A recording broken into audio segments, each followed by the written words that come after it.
Assalomu alaykum barchaga. Xudo xolasa mana yana yangi obyektimizga keldik.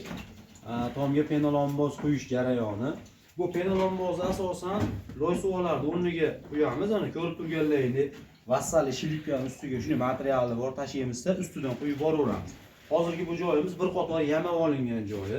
Keyin yana ko'pchilik so'raydi, to'sinlarda vassalilar chiratib yuborar ekan deb, yana hamki shuni oldini olib ko'rib turganlaringdek har bitta uyga katta kichikligiga qarab ikkitadan, uchtadan qilib dimoxod qo'yib yuboramiz. Havo bir qator aylanib turadi.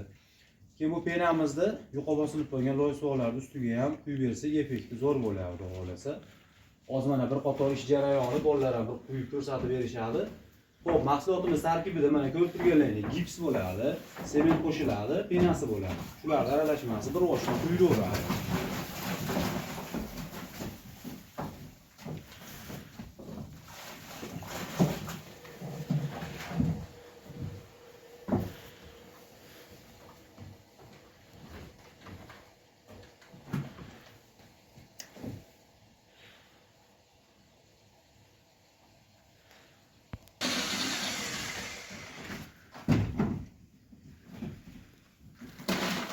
Ana do'stlar, ko'rib turganlaringdek shunday suyuq holatda bo'ladi boshida bu. Bu mahsulotimiz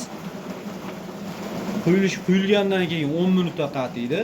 2 haftada xudo xolasa ustida bemalol yurib suv bochkalar qo'yadigan bo'lib ketadi. Suyuqlikni hisobiga o'z past baland joyga oqib borib, razmeri ham chiqaveradi. Hozirgi bu joyimizga ham 7 sm qilib quyapmiz. Ko'rib turganlaringiz taraflarimizdan bir qator tayyorlanib oldi. Mana yamab, kerakli joylarini dimoxodlab qo'yib. Xudo xolasa bitgandan keyin yana bitta chiroyli qilib video qilib qo'yamiz. Do'stlar, mana bu obyektimizni ham quyib tugatib oldik. Xudo xolasa a'lo darajada chiqdi. Mana o'zlaringiz ham ko'rib bir baho beraverasizlar.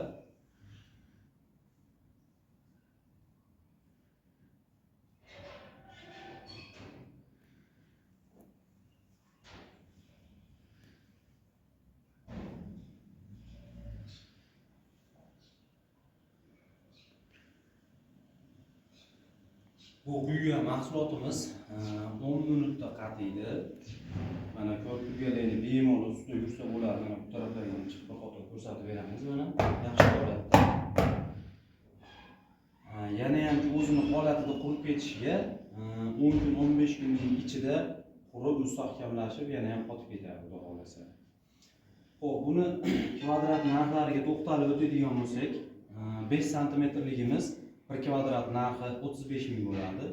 7 sm-ligi 40 ming, 10 sm-ligi 50 ming qo'yyapmiz. Agar kvadrat ko'proq bo'lsa, kelishtirib beramiz. Bu narxlarning ichida hamma mahsulot ichida bo'ladi. Uydagilardan faqat suv bilan tok ta'minlab berishadi. Biz ish qilgani bo'ldi. Qolgan hamma o'zimiz olib kelib, quyib berib ketamiz. Shunaqa tomga yana quydirmoqchi bo'lganlar, ekrandagi nomerlarga telefon qilaverasizlar. Xizmatimiz O'zbekiston bo'ylab mustahkam, sifatli qilib quyib beramiz. Ushbu videomiz kimgadir manzur bo'lgan bo'lsa, like bosib, kanalimizga obuna bo'lib qo'yasizlar. Videoni chekincha ko'rganlaring uchun hammaga rahmat.